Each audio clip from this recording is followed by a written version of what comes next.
para sa mga salon owners, guys ha, mag-ingat kayo sa mga ganitong tauhan. Hindi ko akalain na gagawin nila to sa akin ngayon. Nabigla talaga ako dahil kararating lang, pero tingnan nyo na lang tong ginagawa nila kung gaano nga ba to ka hirap. Ha? Panoorin nyo.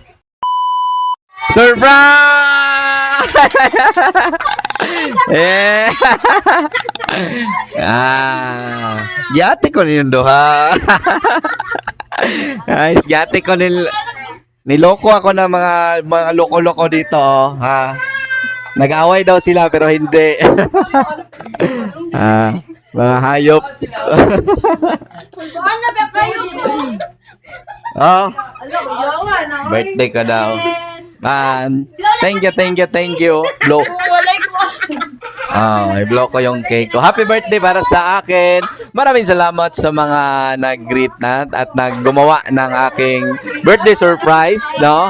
Yan. Inaway pa ako. IR to.